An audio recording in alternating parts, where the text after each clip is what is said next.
Un projet agricole innovant prend forme dans la région de Shefford et c'est l'un des premiers, sinon le premier projet de biométhanisation agricole privée. Donc, on pense bien que ça va inspirer plusieurs autres projets à s'établir au Québec. Alors, messieurs, bonjour, vous allez bien? Présentation Bonjour. rapide. Donc, on a Martin Chagnon, ingénieur en agricole, Monsieur Paul Sauvé, l'instigateur du projet, puis Alexandre Joubert, notre homme de construction, n'est-ce Exact. pas? All right. Écoute, on va commencer avec Paul. Qu'est-ce que la biométhanisation agricole? C'est un gros tas de caca Un gros tas de caca. avec une marmite. Euh, c'est une super bonne question parce que c'est comme ça que ça commence. Hein? C'est Oui. d'avoir tous les intrants nécessaires. Dans notre cas, c'est une belle histoire parce qu'on a une très vieille ferme qui date de 1797. Euh, Pas mal de gentrification dans le secteur, beaucoup de développement, périurbanisation, comme un paquet de secteurs au Québec. Là, OK. Shefford, Beaumont. Et difficulté à trouver des fumiers pour engraisser nos terres. Nous avons nullement question de dézoner ça ou de faire un projet résidentiel. On est un peu l'effort gaulois, si on veut, pour la protection de la zone agricole. La zone OK. agricole commence chez nous quand tu sors de Bromont, quand tu t'en vas vers l'est. OK. Fait que ça, la question physique, géographique est excessivement importante dans la conversation. Fait que le Gaulois va protéger le volet terre agricole. Ben, disons que c'est une famille qui est établie là, dans notre cas, depuis 25 ans. On n'a pas grand mérite parce qu'il y en a d'autres qui ont été là pendant 94 ans, à une autre époque. Fait que, tu sais, il y a des gens qui ont gagné successivement des concours comme le Brown Fair, comme le Fair de Waterloo, Oui. où tu voyais qu'il y avait des pois, des céréales, une quantité bovine importante. Fait que c'est ça qui nous a inspiré à dire que cette terre-là mérite d'être préservée puis de continuer ses activités. Fait que la biométhanisation avec 2 pipelines sur notre terre, parce qu'il y a 2 servitudes en faveur de 2 gazières, une qui est TransCanada et l'autre qui est Énergir, avait tous ses sens, dans la mesure où on pouvait traiter nos lisiers, que nous, on crée avec notre cheptel, puis aussi le lisier de cheval, parce qu'on fait des farces, mais il y a plus de chevaux que quasiment d'humains dans les cantons de l'Est. C'est pas vrai, mais c'est quasiment Ben, ça. particulièrement à Bromont. Particulièrement à Bromont. Fait que l'été, on ramasse pas loin de 6000 tonnes Ouais. dans quelques semaines. Quand tous les chevaux arrivent, il y en a des fois jusqu'à 700-800, des fois même jusqu'à 1000, il y a déjà jusqu'à 1000 chevaux. Et ça sert de litière, s'en va à la vache, après ça retourne dans le biométhaniseur, pour répondre à ta question, qui filtre et qui capture les gaz. Fait que c'est bien simple, c'est une grosse marmite. Pas plus Une compliqué grosse que ça. marmite, puis là, avec des recettes spécifiques, là, vous allez Ouais. créer du gaz naturel. Oui, parce que dans notre cas, on a travaillé avec Agriculture Canada, qui nous a donné une licence, OK. qui ont leur propre digesteur à Lennoxville, quand on le laisse ici, qui nous ont donné une licence pour traiter tous les rejets de récolte, pour créer plus de sucre, faire un petit peu plus de gaz, et aussi trouver une sortie pour des matières rejetées finalement, OK? de récolte, comme le tourtereau, ce genre de choses. Fait que OK. c'est une belle recette 100% agricole. OK, good. Good. Puis, ça serait quoi les avantages que les fermes du Québec pourraient tirer de la biométhanisation? Il y a un excellent projet à Warwick, qui est une coopérative de plusieurs fermes, une douzaine de fermes, dans le porcin, je pense, et dans le laitier. Nous, elle est privée, elle est chez nous. Donc, c'est un gros investissement, mais comme Martin m'a tout le temps dit, c'est pas différent qu'un séchoir à grains. Donc, il y a 3 autres fermes qui se sont joints à nous OK. pour bénéficier des avantages. Essentiellement, c'est l'élimination des contaminants. Hein. C'est une question de préservation des cours d'eau. C'est une question d'avoir un fumier qui est plus minéralisé, donc qui prend un petit peu plus de temps avant de faire son effet dans le sol. Puis c'est aussi une énergie renouvelable. Donc, en bout de ligne, c'est un point de revenu non négligeable pour n'importe quelle ferme. C'est sûr que dans le moment, les coûts de construction, c'est pas de la faute à Alex, c'est que toutes les composantes mécaniques, on a, je pense, de l'optimisation à faire au Québec. On est en retard d'une vingtaine d'années comparativement à d'autres endroits dans le monde. OK. Fait que je pense que le plus qu'il y en aura de construit, le plus qu'il y aura d'économies pour que ça soit de plus en plus abordable pour la petite et la moyenne ferme. Pas nécessairement juste des grosses fermes.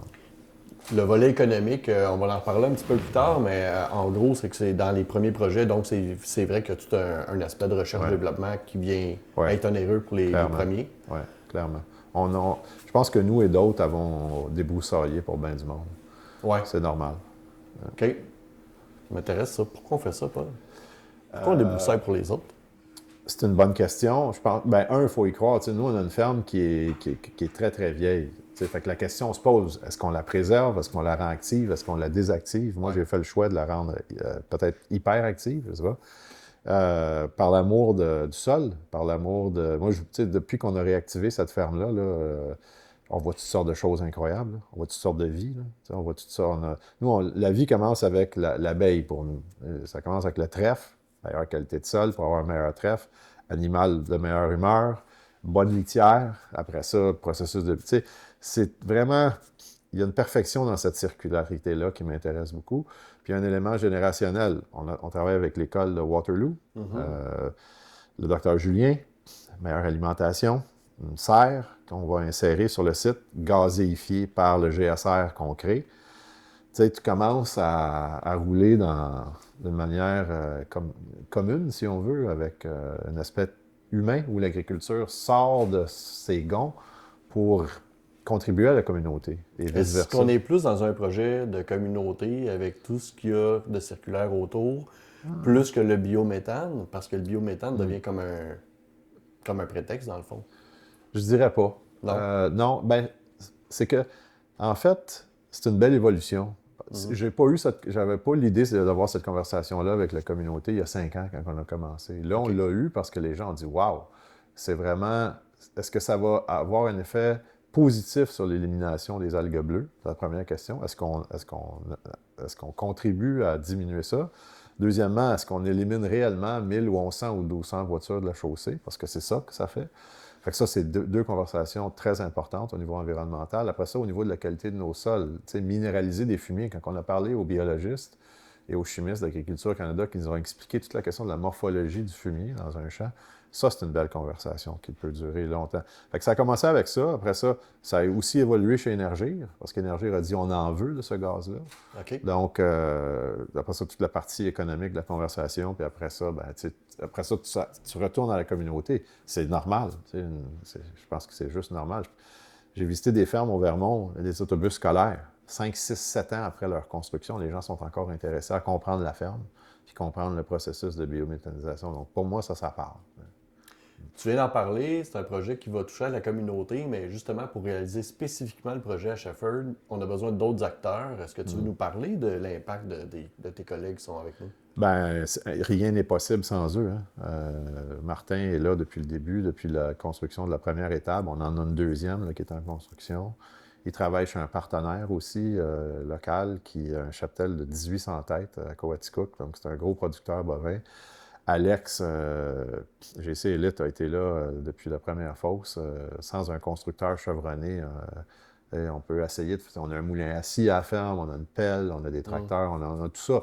Mais c'est une équipe, c'est un esprit d'équipe. Au niveau des communications, au niveau juridique, il y a eu toutes sortes d'aviseurs. Il y a eu d'autres ingénieurs aussi qui se sont greffés à l'équipe pour des questions olfactives, pour des questions d'odeur et de sonorité. Fait que c'est une équipe costaude, là. Il y a une dizaine de professionnels, des agronomes. Ça prend ça, sinon c'est pas possible de faire un projet de cette nature-là sans une équipe complète. Merci, merci Paul. Alex? Oui. Pourquoi tu t'es interpellé par le groupe de GNH Shefford? Premièrement, je viens du milieu agricole. Donc, c'est sûr que des projets comme ça m'a tout de suite interpellé. Fait que, je trouve que c'est un beau projet côté énergie renouvelable.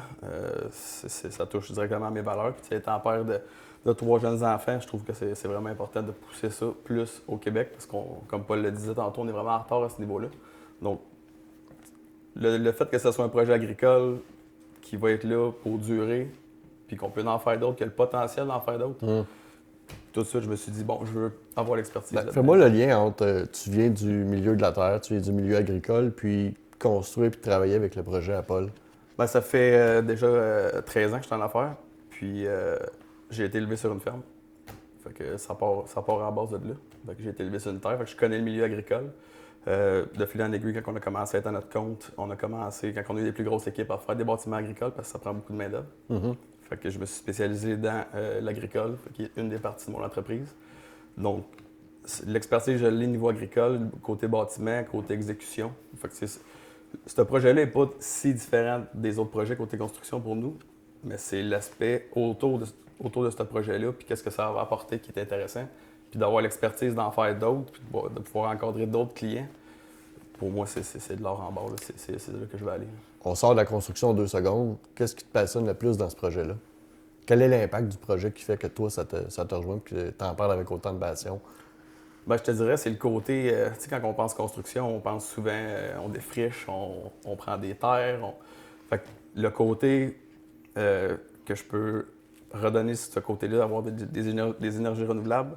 Puis, tu sais, j'ai une fille qui a une conscience écologique énorme, là. Elle me check, elle me surveille. Je te surveille, papa. Oh, ouais, si je parle de construction puis que tu as coupé des arbres, tu vas en replanter. Ça, c'est. Non, non, il n'est pas question que je fasse ça tout croche. Puis, tu as mon gars, mon plus vieux, qui est entrepreneurship x2, que lui, avec moi, il trouve des solutions. Puis, tu sais, je prends toutes ces idées, puis, tu sais, à cet âge-là, ils ont des idées. Il n'y a pas de limite, là, les idées. Les autres, on va faire ça, c'est tout. Ils se mettent pas de limite. Le projet que tu fais avec General Shepherd fait en sorte que tes enfants ils s'impliquent, ils posent plus de questions que la moyenne de tes projets? Oui, parce que je en parle souvent. OK. Tu sais, avant le dodo, là, on parle tout le temps de leur journée, mais là, après, ils veulent savoir, moi, qu'est-ce que j'ai fait dans ma journée. Fait que, tu sais, on est souvent dans ce projet-là, fait que je en parle, puis je leur montre l'avancement, puis tout ça. Fait que, ils sont au courant pas mal de où est-ce qu'on s'en va avec ça, puis que papa va en faire d'autres. Là. On est en train d'en faire un premier échantillon pour tester des trucs, puis on développe. Tu penses que ça va aller rapidement pour en faire d'autres projets comme ça? Bien, je l'espère. Je l'espère. Puis, comme Paul le disait tantôt, gros ou petit projet, il faut que ça soit impliqué dans les fermes. Les fermes grossissent de plus en plus. Il y a de plus en plus d'unités animales. Fait que de plus en plus de fumier à gérer. Fait qu'on peut créer un revenu à la ferme, on peut créer une énergie, faire notre électricité. Fait que ça englobe vraiment une belle partie de comment récupérer ce qu'on essaie de se débarrasser, en fait, puis qu'on ne sait plus où mettre. Là. Oui. Merci. Hey, Martin, question d'ingénierie. On va aller dans le technique.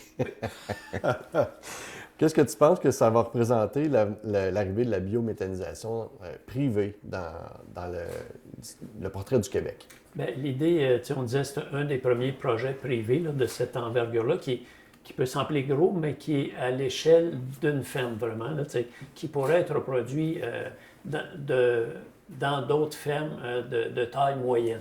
Les fermes grossissent de plus en plus au Québec, mais c'est quand même un projet qui est de taille moyenne, qui serait réalisable par d'autres fermes.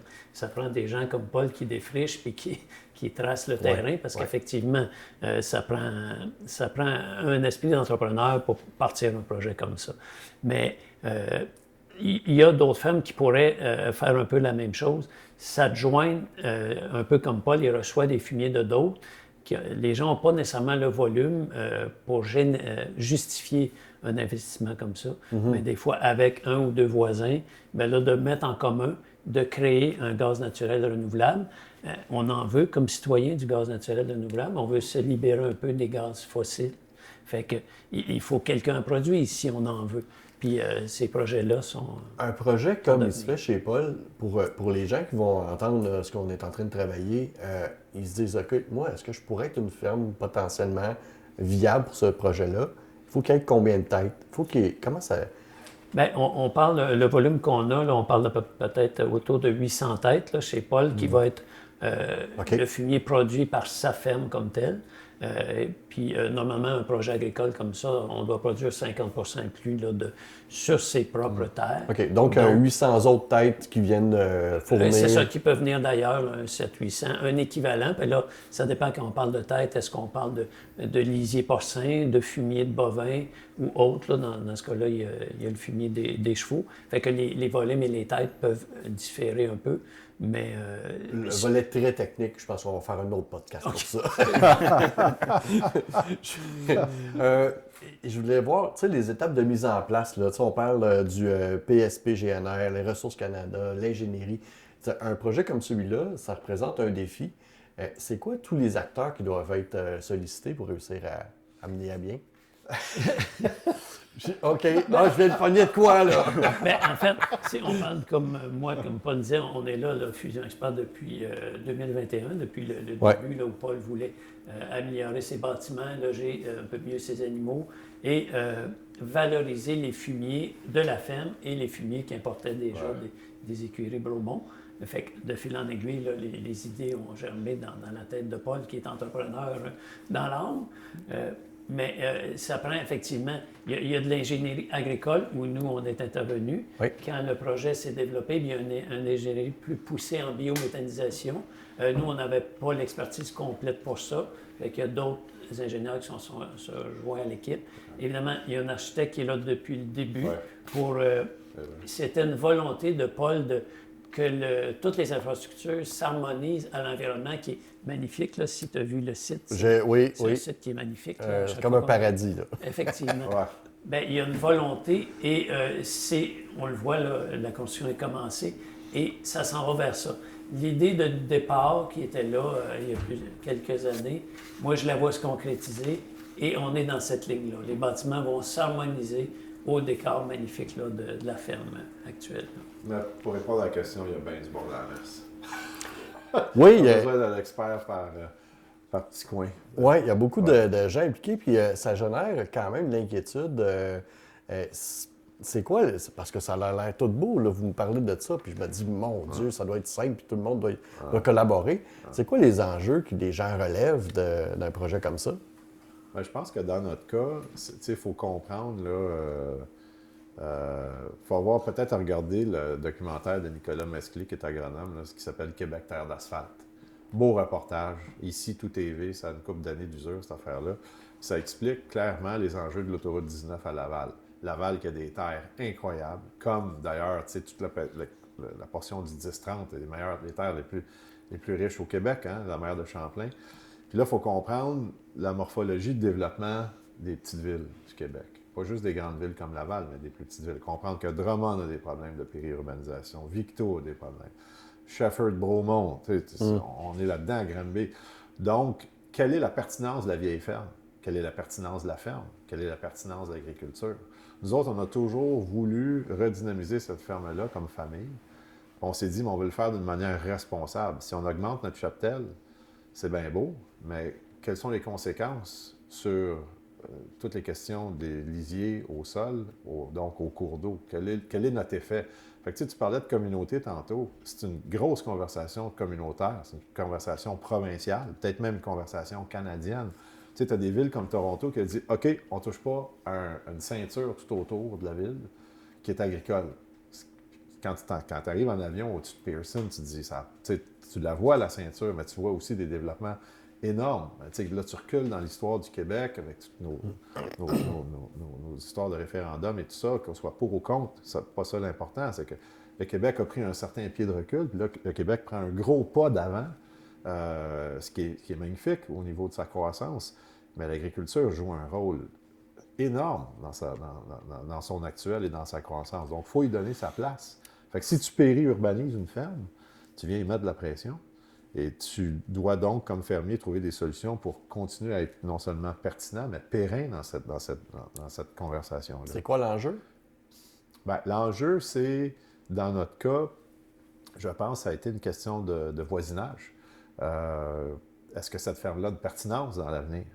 Est-ce que ça devrait être un lieu récréo-touristique? Est-ce que ça devrait être dézoné pour avoir 100-150 autres bâtiments? Tout Bromont se dirige dans ce sens-là. Là, tu vois à l'ouest, près d'IBM, tu as des super belles terres qui n'existent plus aujourd'hui. Puis on ne parle pas de gestes d'il y a 20 ans, on parle de gestes d'il y a 1 an. Qui s'industrialisent ou qui se construisent. Nous autres, on a fait le choix de vraiment faire partie du bouclier agricole qui est là depuis les années 1700. Et puis d'y donner une vocation à long terme qui marche économiquement, puis qui marche socialement, puis qui marche aussi de manière agronomique. C'est ça, là. Ouais. Fait que le trèfle, l'abeille, la vache, pas compliqué, là. Puis, alors, tu rajoutes à ça un traitement de tes lisiers, tu as des fermes périphériques. T'sais, les gens viennent d'un canton de l'Est, la fin de semaine. Ils viennent en vélo, ils s'installent. Ils viennent pourquoi? Ils viennent pour la beauté. C'est quoi le coût de la beauté? Hein? On veut aménager là parce que c'est beau. Bien, une partie de la beauté, c'est la ferme. Je ne veux pas t'interrompre, mais ce que vous êtes en train de faire avec GNR Shefford, mais c'est pas laid. Non, au contraire. Au contraire. Ah ouais. Non, mais on préserve quand même. C'est beau des fermes. Là. C'est notre histoire, on va se le dire. Là. On arrive de là. Et un des enjeux chez nos fermiers, c'est la rentabilité. C'est sûr. Parce qu'on est capable de penser que ce projet-là, à moyen terme, là, pas dans 20 ans, là, mais d'ici quelques années, pourrait avoir une force économique pour notre Québec. La question, je te la lance, Martin. Bien, tu l'as dit, c'est beau les fermes, on veut en voir, mais il faut qu'ils soient rentables pour continuer d'exister. Puis de valoriser, bien, ça a les deux effets. On valorise au niveau environnemental. C'est un cercle, dans le fond. Le fumier, on va aller chercher un revenu et un gaz naturel renouvelable, et on retourne le fumier en digestat à la terre, puis c'est une roue qui tourne. De là, la définition d'un gaz naturel renouvelable. Puis, oui, l'idée, c'est que le projet soit rentable. C'est toujours ça l'idée, pour que la ferme soit rentable. Puis, il faut que ce soit ça pour la pérennité des fermes, effectivement. Tu as parlé de digestat tout à l'heure. Tu m'en as parlé avant la préparation d'entrevue. Le digestat, peux-tu nous en parler un peu? Parce que c'est quand même particulier. C'est quelque chose que je ne savais pas du tout. Bien, en fait, quand on commence la biométhanisation, c'est des fumiers, là, principalement de la biométhanisation issue de l'agriculture. Mais le biodigesteur va utiliser les fumiers, fumiers de porc, de bovins, de chevaux ou autres. Des fois, dans certaines usines, ils vont ajouter d'autres produits là, qui viennent de l'alimentaire, ce qui n'est pas le cas là, dans le projet qu'on parle. Mais ça va produire du biogaz. Et ce qui va rester de ça, sous forme liquide et solide, c'est ce qu'on appelle le digestat. C'est le sous-produit. C'est comme le fumier duquel on a retiré le gaz. Principalement dans les propriétés du digestat? Bien, le digestat, ça devient un engrais qui est très intéressant. Elle va avoir été, si on veut, prédigérée par le processus. Donc, elle va être facilement assimilable par les plantes. Là, ça arrête mon expertise agronomique. Puis, un gros plus, c'est qu'elle va avoir réduit de 80-90% ses odeurs. Donc, au lieu de dépendre du lisier de porc, que les voisins n'apprécient pas toujours. En fait, tous les fumiers, c'est rare qu'on aime l'agriculture, mais l'odeur du fumier, ouais, pas nécessairement. Mais là, ça va être pas inodore, mais réduit considérablement.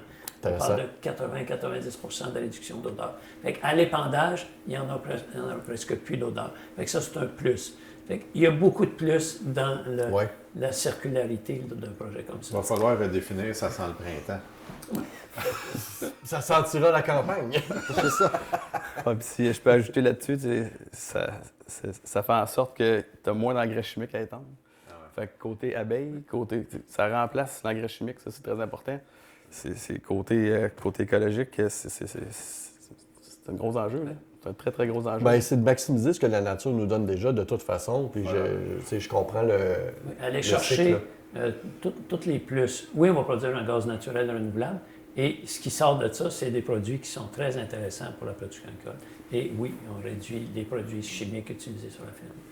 En termes de construction, Alex, là, on part un projet comme il se fait à Shefford.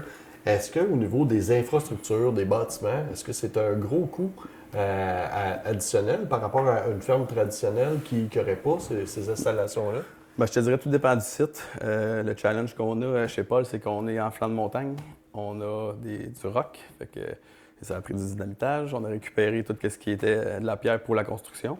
Mais c'est la conception des terrains qui fait en sorte que les coûts peuvent être... C'est-tu beaucoup plus de bâtiments à installer?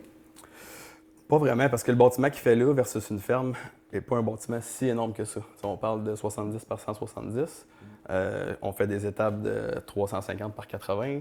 Fait que, côté grosseur de bâtiment, non, c'est pas considéré comme un gros bâtiment agricole. Si c'était pour une ferme un peu plus grande, qui a plus de têtes, disons 2000 têtes, l'installation ne serait pas nécessairement plus grande.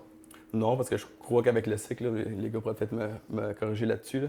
Avec le cycle qui est en fond, je ne sais pas si vous allez être exploité à 100% de...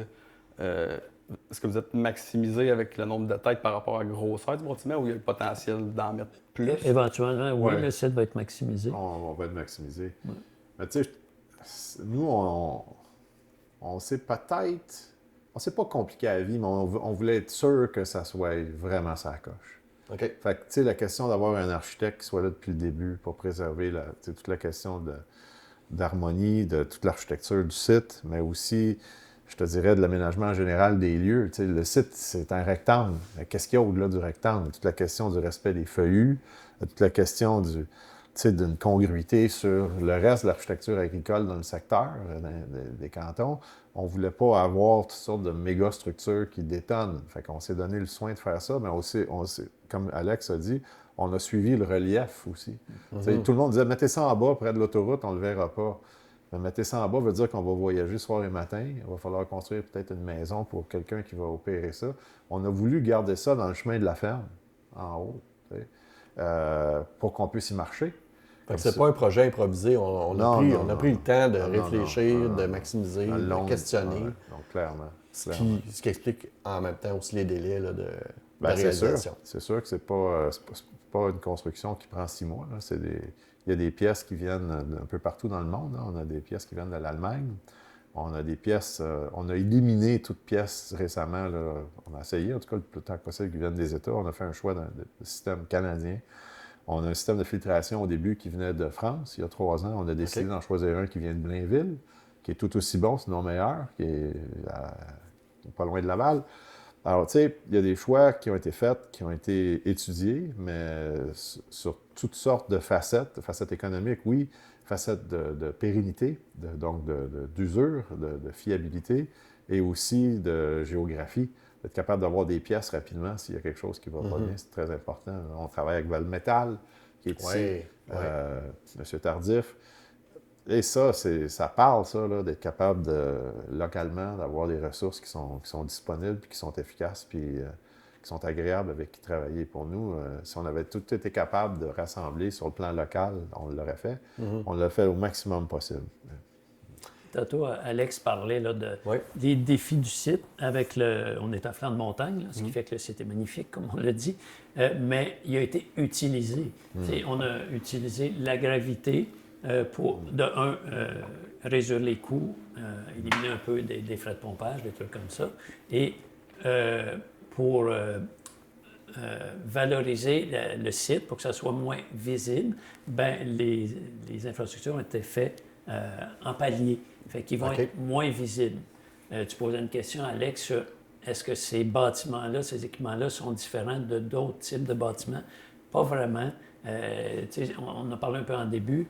J'ai souvent comparé le site. Si on avait bâti un gros plan de séchage, entreposage de grains, on aurait eu des bâtiments un peu similaires, des élévateurs qui sont en hauteur, des réservoirs de grains qui seraient un peu similaires, circulaires, avec des toitures. Donc, le fait de les installer à flanc de montagne, oui, ça amène des coûts au niveau de la construction, mais c'était le désir là, de M. Sauvé que ça s'harmonise avec l'environnement. Donc, on a des bâtiments quand même, mais c'est juste que les fonctions des bâtiments sont différentes. Effectivement. On a des réservoirs.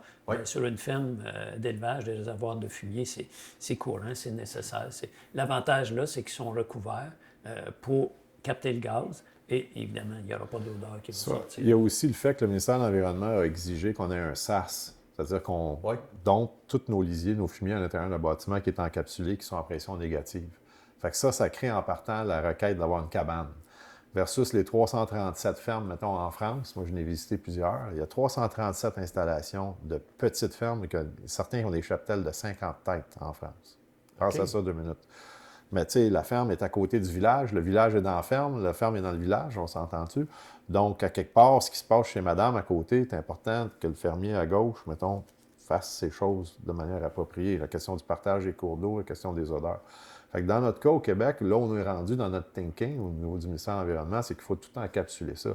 Mais ça me fait tellement rire parce que la dernière ferme que j'ai visitée à Valence, en France, la madame qui est là, c'est une madame qui est venue chez nous à quelques reprises. Puis son système de traitement des odeurs, c'est une anecdote, mais c'est une vraie histoire. Ça vaut la peine, là. C'est plus des filtres actifs au charbon, c'est du parfum discarté de la région des Basses-Alpes, parce que c'est des pétales d'une rose qui font le parfum pour toutes les grandes maisons de parfum. J'ai appris ça, je suis allé visiter ça, une usine de parfum. Moi, je pensais que c'était tout. Il y a de la chimie, mais ça vient de la pétale de la rose. Fait qu'ils prennent à peu près 1 tonne, 2 tonnes de pétales, puis ils font 1 litre ou 2 de base. Mais la madame apprend du parfum discarté comme filtre pour les odeurs des voisins. Elle récupère les pétales qui ne servent plus. C'est ça, sous forme liquide. Okay. Fait que, tu sais, je regarde ça, j'ai un peu avec le sourire, parce que nous, on a dépensé beaucoup de sous pour acheter de la machinerie, acheter des systèmes très, très, très performants. Mais dans la vraie vie, une ferme a déjà son lot d'odeurs. En partant, on part avec ça. Nous, on a une fosse à 83 mètres du voisin le plus proche. Ça fait des années que c'est là. Martin a contribué, Alex aussi, à la modernisation de cette installation-là. Fait que, tu sais, ce qu'on sait, c'est que la biométhanisation, en bout de ligne, n'aura pas d'effet. Ça n'augmentera pas les odeurs. Non, c'est ça. Et ça a été une conversation importante à avoir aussi. C'est ça qu'on. Nous et d'autres parlent. À la limite, ça pourrait-tu la réduire, les odeurs? Tu sais, quand tu parlais je me souviens pas le nom, là. Des digestants. Les digestants, tu sais, si ça commence à être plus répandu, il risque d'y avoir moins d'odeur. À l'épandage, définitivement. À l'épandage, il va y avoir moins c'est Puis sûr. pour les autres usages de la ferme, Nous, de la façon dont le moment c'est traité, tout est encapsulé, donc c'est pas un enjeu, mais il a fallu faire la preuve de ça. Tu sais. OK. Mais je te ramène en France, où ça fait plusieurs années qu'il y en a, où tu sais, d'où notre 20 ans de retard. l'odeur du printemps et il y a un autre esprit, mettons, autour de la question. Fait qu'il faut comprendre que la biométhanisation, c'est pas un bonhomme 7 heures. Eux, ils savent faire une fleur, là, en faisant c'est ça. C'est un peu ça, ouais. Good, good. Hey, je vous écoute depuis tantôt, puis comme une phrase qui me vient, vous êtes des gars qui brassent des idées, puis il faudrait pas que le monde associe ça juste à brasser de la merde. Sinon, mais c'est ça pareil, tu sais. Non, c'est sûr, Paul était très soucieux de l'entourage. C'est juste l'esthétique du bâtiment en partant qui fit avec le site. Un bâtiment agricole, ça se résume pas juste pour Paul à une bâtisse carrée avec de la tôle. Puis ça s'est résumé vraiment à respecter l'harmonie puis la beauté du site qu'il y avait chez eux, respecter les voisins par rapport aux odeurs, par rapport... Fait que, tu sais, tous les efforts sont mis dans ce sens-là, dans ce projet-là. Si je comprends bien, on est chanceux que ce soit Paul qui ait pris le projet au départ parce qu'il est soucieux de... Non, mais arrête! Laisse-moi aller. Donc, on est content que ce soit un gars comme Paul qui prenne le projet au départ parce que son intérêt il est plus grand que juste la transformation énergétique. Oui. Donc, tu sais, l'aspect, le lieu, la prise de considération de l'esthétique, de respect de la terre. Son côté fonceur aussi. Son côté fonceur, oui, parce que j'imagine que ça demande pas mal Quand tu d'énergie. traces les premiers pas, t'as pas le choix. Là. Faut que Ben, il va en avoir plein d'autres, c'est ça. Ouais, c'est la ça beauté qui est de la beau, chose. je pense. Mais Paul, tu sais, t'es rendu aujourd'hui, on est à quelques mois, années, un an encore? Octobre 2026, ouais. Pour faire les premiers tests. Mise en service. Qu'est-ce qui t'a pris de faire un projet de même? Écoute, c'est une très bonne question. Pour moi, c'était vraiment... Je les avais vus il y a une vingtaine d'années en Europe, jeunes, ces systèmes-là. Il y a une trentaine d'années, en fait. Je prenais le train, puis je voyais ça, ces ballons-là dans le champ. Je me disais, c'est quoi? Curieux, tu sais, de nature. Puis à un moment donné, au Vermont, il y a une vingtaine d'années, puis j'ai une terre là-bas longtemps, puis j'ai étudié là-bas. Puis j'ai un ami pour lequel j'ai beaucoup de respect, qui a 4500 têtes, qui s'appelle Marc Saint-Pierre, qui est à sa deuxième génération de biodigesteurs. Puis Marc, il disait, fais un tour là, à vol d'oiseau au-dessus du lac Champlain, là, mettons, il y a une trentaine d'années, avant qu'on mette nos machines. Puis aujourd'hui, puis tu vas voir, à la sortie, mettons, d'une des rivières, mettons la Winooski, qu'est-ce que ça a de l'air versus qu'est-ce que ça avait de l'air. À l'époque où tu as tout le brunâtre. C'est parce que c'est ça, le Vermont a fait un choix, dit, on ne peut plus faire ça. On ne peut plus envoyer quoi que ce soit dans nos cours d'eau. On a besoin du lait. On brise nos lacs. Oui, c'est ça, on brise nos lacs. Fait que ça m'a parlé. Mais je te dirais que la minéralisation du fumier, quand j'ai parlé aux chercheurs d'Agriculture Canada, puis je me suis rendu compte qu'à 40 quelques kilomètres de chez nous, il y en avait un qui existait à la ferme fédérale. Puis là, j'ai vu comment ça marchait. J'ai vu la recherche qu'ils ont faite, puis comment ça s'absorbait dans le sol. J'ai compris beaucoup, beaucoup de choses. Puis que l'effet aussi sur nos trèfles, pour moi, ça, l'abeille, c'est la base. Là. Alors, tout ça... Parle-moi en plus de ça, parce que ça fait 2-3 fois que tu reviens sur le trèfle, la qualité du trèfle, nos abeilles. Ouais. Parle-moi de ça. On sait, tout le monde, puis ceux qui ne savent pas, là, les abeilles, c'est le premier cycle qui engendre tout le reste du cycle de la vie. Ouais. C'est clair. Ça, c'est connu. C'est clair. Puis, tu sais, nous autres, il y avait des gens plus âgés qui disaient « Ah, t'as une centaine de pommiers, là, ils ont 200 ans, là, coupe-moi ça. » Puis, tu sais, moi, je trouvais ça triste là, d'avoir cette conversation-là. Puis le jour où j'emmenais des abeilles, c'est le jour où j'ai recommencé à avoir des pommes dans mon vieux verger. Là. Wow. Donc ça, c'est quand je parle de la création de la vie, là, tu sais, réactiver cette ferme-là. Il y a des reportages, tu sais, Little Big Farm, là, ça en était un bon reportage là-dessus, là, où, tu sais, il y avait, en plein milieu de la Californie, une ferme qui était morte. Parce que tout en périphérie, il y avait des pratiques plutôt industrielles, d'une agriculture plus large, surusage en eau. Fait que, moi, je me suis dit, est-ce qu'une petite ferme a sa place? Ça a été ça pour répondre à ta question. Mm-hmm. Fait que à partir du moment où tu as une conversation de pertinence, puis là, après ça, tu as une conversation de pérennité, de durabilité dans le temps, tu te dis, ben là, qu'est-ce qu'on fait? Est-ce qu'on dézone? Est-ce qu'on construit 150 bungalows ou est-ce qu'on réactive, mais de manière responsable? Ça a été ça, la conversation que j'ai dû avoir.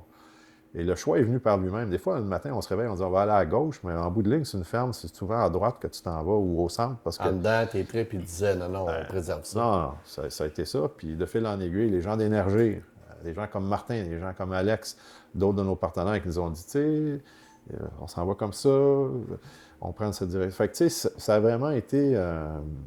C'est les beaux accidents, le parcours de la vie qui m'a amené là. OK. Ouais, avec un gars qui a l'œil allumé, puis les tripes à bonne place, on va se le dire. Ben, c'est gentil, mais on est content. En bout de ligne, on est content. On le voit, le résultat. Là. Alex a monté un super beau bâtiment. Puis sous le bâtiment, c'est rempli de compartiments pour ajouter. Donc, la question de la pression négative au niveau olfactive, elle se fait dans ce gros Tupperware-là, si tu veux. T'sais. Et en bout de ligne, toute la cote-part mécanique du routage, comme Martin parlait de la gravité, ben c'est ce genre de sensibilité-là, eu égard au site qu'on a eu. Fait que c'est vraiment un projet, je dirais, il est exceptionnel, ce projet-là, Ouais. sous plusieurs... Ben, tu m'ouvres la porte à ma dernière question pour vous autres, les gars. Long shot. On va parler de vision. Pourquoi tu t'engages dans un projet comme celui-là, qui, on va se le dire, là, pourrait avoir un impact majeur dans le tournant pour le Québec, puis on ne serait pas les pionniers là-dedans, on ferait juste suivre le gros bon sens, on s'entend. Mais toi, Martin, pourquoi ça vient te chercher, ce projet-là? Tu en parles avec passion.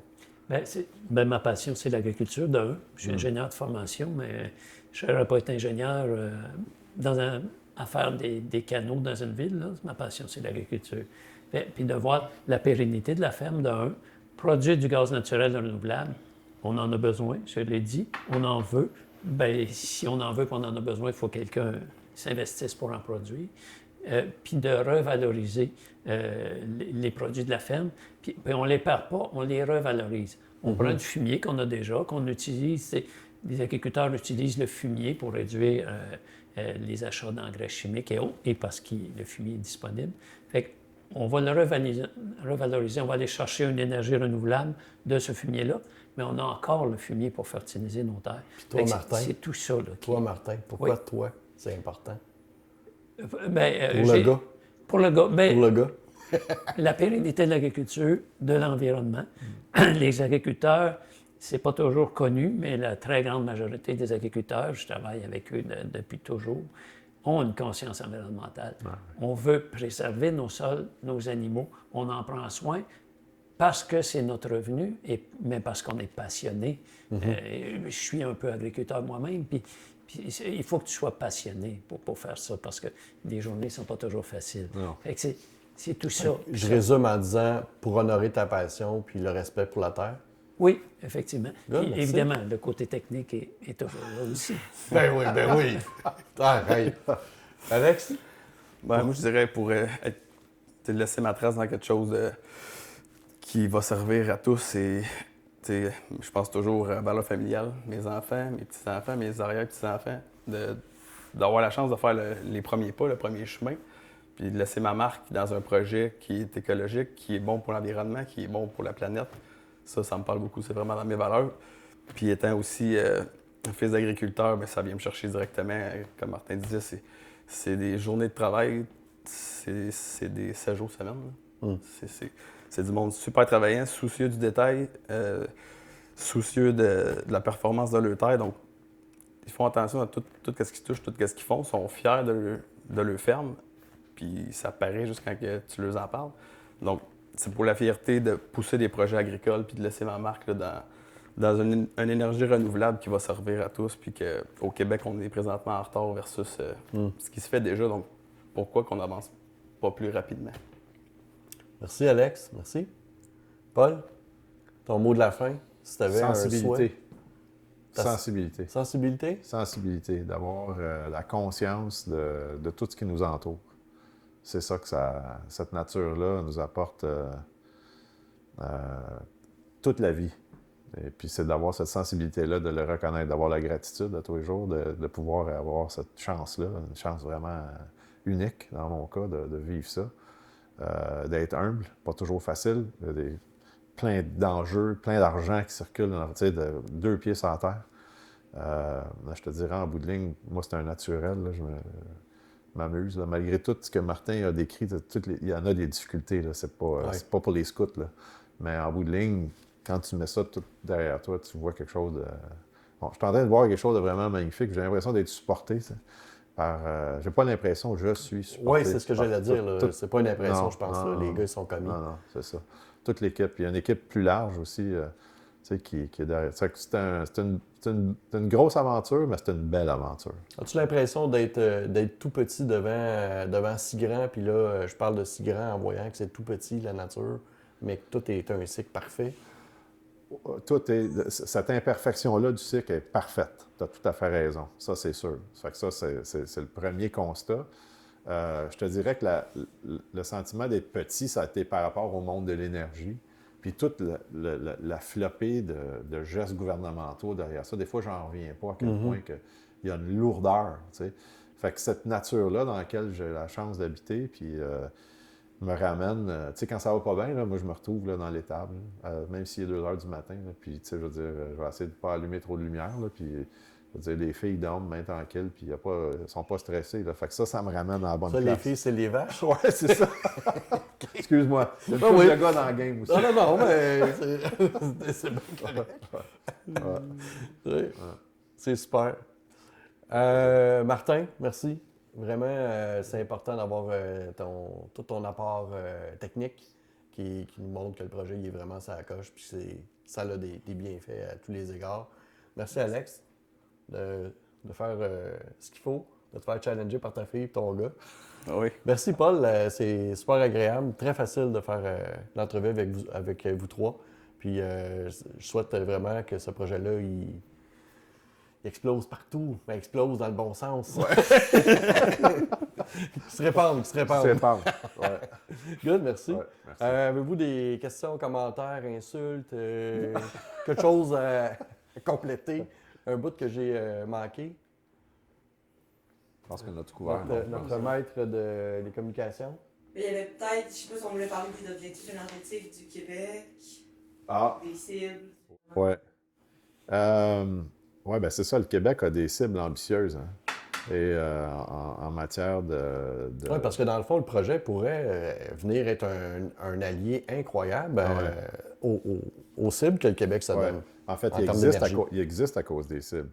Les cibles, ils existent à cause qu'on y a cru, puis on a investi. On l'aurait peut-être fait éventuellement de toute façon. Mais les programmes qui sont en place sont là pour favoriser justement que les renouvelables aient du jalon.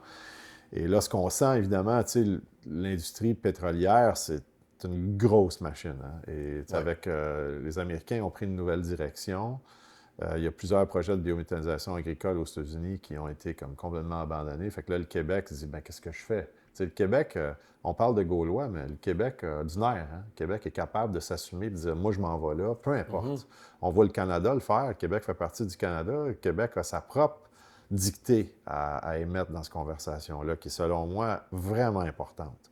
Fait que par rapport aux énergies, comme ça fait partie de la vie de tous les jours, cette relation-là, entre autres du programme PSP-GNR, qui a été mis en place pour favoriser des gaz naturels renouvelables, aussi compliqué qu'il est, ce programme-là doit tenir le cap pour non seulement s'autosuffire, mais tu sais, Martin parle depuis tantôt, il dit, c'est bien beau d'en parler, mais ça prend quelqu'un qui en produit. Fait que pour en offrir à la clientèle, il faut qu'Énergie puisse s'en disposer.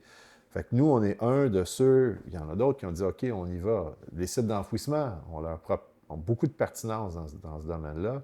Il y a des Américaines qui sont installées au Québec, qui envoient leur gaz ailleurs, qui devraient retourner dans le réseau d'énergie, quant à moi. C'est dommage, Ils viennent profiter de ce qu'il y a déjà en place. Oui, c'est ça. Donc, si les fermes emboîtent le pas, moi, je trouve ça intéressant parce qu'il y a une question d'autosuffisance locale. Parce que, tu sais, on regarde en avant les cibles, mettons 20-30, mais à matin, je me suis réveillé de bonne heure, il n'y avait pas de courant. Puis, je suis allé partir ma génée. Mais, tu sais, ce que les gens ne réalisent pas, c'est que une génée dans la maison, une génée dans l'étable, une autre génée au site, ça fait 3 génées. Si je partais ma switch de biomètre pour me réalimenter, puis si j'extensionnais ça aux 2000 voisins dans Shefford, mettons, je ne vais pas prendre la place d'Hydro-Québec. On n'est pas dans le même registre, mais ce qu'il faut comprendre, c'est que l'autosuffisance énergétique, le pivot que le Québec est en train de faire en ce moment, passe par des gestes concrets comme ça, qui ne dépendent pas juste d'une seule source. Ça ne peut pas avoir juste une seule source. Actuellement, le fumier, il y a de l'émanation de méthane de toute façon, c'est juste oui. qu'on ne le récupère pas. C'est ça. Fait qu'on laisse la nature faire, elle va le faire de toute façon. C'est ça. Mais si on peut la valoriser puis l'aider. Ben, c'est ça. Exactement. Fait que ça, il y a toutes sortes d'attributs, il y a toutes sortes de calculs latéraux comme les questions de méthane. Puis les gens qui sont dans ce domaine-là disent, tu sais, c'est la poire en bas du poirier, c'est la poire en bas de l'arbre parce que c'est facile à capturer ça. Donc, on a toutes les techniques et les méthodes pour y arriver. Puis si en plus, tu peux réussir à jouer ta part dans le réseau d'énergie, parce qu'il y a, comme je disais, il n'y a pas juste une source d'énergie. Tu sais, Hydro-Québec ne peut pas répondre à tout. On met beaucoup de pression sur Hydro-Québec. C'est pas juste envers Hydro-Québec, parce que je pense qu'il y a d'autres formes d'énergie au niveau éolien, au niveau solaire, qu'on dise qu'on voudra, puis au niveau de la biomasse, c'est des conversations excessivement importante pour l'avenir de la souveraineté de notre province et de notre pays. On ne le dira pas assez. Il me semble que là, politiquement parlant, on est vraiment au fait de l'information qu'il va falloir qu'on développe nos propres outils. Je pense qu'on est rendu là. Notre auto-indépendance, je pense, canadienne, là, pour pas faire de politique. Mais il y a ça qui est criant là, actuellement. Ça arrive à bon point, mais on est quand même 20 ans en arrière. On a du rattrapage, mais on est capable. On est capable. On est des Québécois. Ouais, on est des Québécois. on a du courage. On a ça. Hey, gang, merci. Puis je pense que les cibles, on est un peu en retard sur les cibles. Ben oui. Il faut que les projets soient, premièrement, ceux qui sont commencés, il faut qu'ils se mettent en production et il faut que ça fasse boule de neige là, parce qu'on est en retard. Le Québec s'est donné des cibles, Énergie s'est donné des cibles, mais on ne les atteindra pas s'il n'y a pas une accélération de développement. Puis on est fiers de notre hydroélectricité, avec raison. C'est une belle énergie propre. Paul le dit, Hydro-Québec ne pourra pas fournir à la demande. Bien, développer d'autres énergies renouvelables, comme celle-là, c'est ultra important dans notre Ça risque Québec. de coûter moins cher que le G3.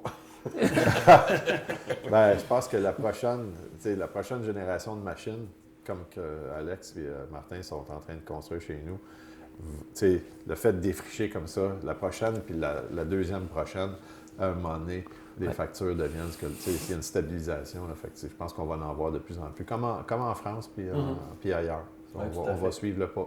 Oui, c'est pas inquiétant parce que justement, il y a des données probantes ailleurs desquelles on peut s'inspirer. Fait pourquoi pas nous? Pourquoi pas nous? Good. Un mot de la fin? Ben, moi, j'aimerais ça rajouter, c'est beau, je vais pas prendre le mérite juste pour moi tout ça. Pour la construction, l'équipe qui travaille chez Paul, qui est là, qui a bravé le froid avec l'hiver qui est arrivé très tôt, qui ont monté la structure sans arrêt, 5 jours semaine. L'équipe solide, ils ne sont jamais découragés, ils sont encore là. Et c'est un bâtiment avec une toiture qui a quand même assez d'ampleur, donc des pentes et tout ça. Puis on a pogné l'hiver à travers ça, les froids. Les gars, ils reviennent ici au bureau, puis ils ont la face rouge parce qu'il a fait fret, puis la seule affaire qu'ils ne peuvent pas cacher, c'est les joues et les yeux. Puis pour vrai, chapeau à mes gars sur le terrain, il est vraiment marchandise, puis ça travaille vraiment fort. Là. Sans eux autres, on ne pourrait pas rien faire. J'ai 30 employés autour de moi, puis sans eux autres, il y a quelque chose dans votre aventure qui me fait penser aux frères Wright quand ils ont fait le premier vol. Ouais. Parce qu'ils ont eu leur premier vol, puis ils l'ont pas déclaré avant un méchant bout de temps. Ouais. Parce que tout le monde autour, eux, ils voulaient permettre que les avions franchissent des freins de limitation territoriale, puis que ça serve à la communauté. Puis il y avait d'autres compagnies qu'eux, ils commanditaient pour être les premiers à voler. Puis à la minute que les frères Wright ont lancé le premier vol, les autres compagnies ont toutes fermé ou fait faillite parce que leur purpose, leur why, si on veut, c'était de gagner la course. C'était pas pour la communauté. Quand c'est fait pour les bonnes raisons, comme tu es en train de faire, Paul, le monde il colle. Ils collent puis ils font comme OK, je veux réussir avec toi, puis on va le faire. Puis ça fait que le monde, ils vont dans le froid, ils bravent les températures, ils prennent de l'information, ils cherchent plus loin, ils font du bénévolat pour venir t'aider, pour te dire OK, on va aller là, puis on va le trouver, le comment. Puis c'est vraiment intéressant. Il y a de quoi de communautaire là-dedans, là, que c'est pas juste les abeilles puis du trèfle. Non. Mais c'est un cycle qui est sans fin, puis ça, c'est inspirant. Ouais. Merci à nos 3 invités qui ont présenté leur expertise sur le projet. Puis j'ai envie, comme un mot de la fin, de vous dire l'idée, c'est de brasser des idées, pas de la merde. Merci de nous avoir suivis. Bonne journée.